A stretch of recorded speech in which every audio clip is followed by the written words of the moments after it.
This right here is a Glock 23, and you can see those are 40 caliber shells.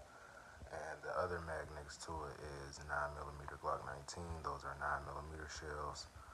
Without the light on the 9mm Glock 19, these are practically the same gun. Honestly, the 40 caliber is just thicker, obviously because it's a 40 caliber, bigger bullet than a 9mm.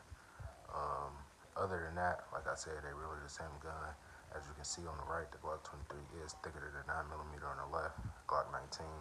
The Glock 19 does look a little bit longer than the Glock 23. I'm not sure if it's really longer. I didn't Google that or anything, but it looks longer in person. Other than that, they're really the same gun.